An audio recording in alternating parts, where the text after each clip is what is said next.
ओ मेरे प्यारे वापस हारे बस तेरे ही गुण गाऊं मेरा। প্রথমেই সবাইকে শুভ জন্মাষ্টমীর অনেক অনেক শুভেচ্ছা। এটা 26 তারিখ রাত্রে দোকান বন্ধ করে এসে আমরা দুই ভাই মিলে সাজিয়ে ফেললাম চুনি লাইট দিয়ে আমাদের ঠাকুর ঘরটাকে। আর সাজানোর পরে দেখো কেমন লাগছে। তারপর একটা কেক নিয়ে চলে গেলাম ছোটো মাসির বাড়িতে। আর এটা গুনগুনের মধুসূদন। একটা কেক নিয়ে গিয়েছিলাম আর মধুসূদনকে দর্শন করে আসলাম। তারপর চলে আসলাম বাড়িতে।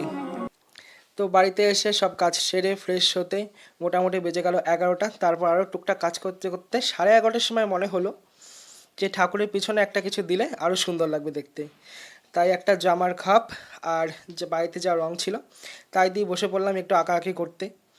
সময় একদমই কম, প্রায় 11:15 বাজে, তাই এটাকে হেয়ার ড্রায়ার দিয়ে একটু শুকিয়ে নিলাম। আর বাবাধামের থেকে এনেছিলাম কিছু সুতো, তো সেগুলো দিয়ে একটু ডিজাইন করে দিচ্ছি যাতে দেখতে আরও ভালো লাগে। আর অতক্ষণে ভাই কিছু বেলুন ফুলিয়ে ঠাকুর ঘরের ভেতরে সাজিয়ে দিল। জন্মদিন বলে কথা, বেলুন না থাকলে কি আর ভালো লাগে। তারপর চলে আসলাম স্নান করে। আর এবার দেখবো পুজো। চলো তোমরাও দেখো আর সুন্দর গানটা শুনতে থাকো।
তো পুজো সম্পন্ন করতে বেজে গেল প্রায় 1:30টার মতো।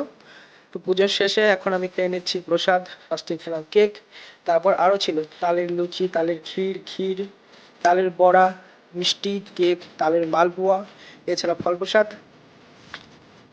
আর রাধারানী তুমি সবাইকে ভালো রেখো, চারিদিকের যা পরিস্থিতি তুমি একটু সামলে দিও।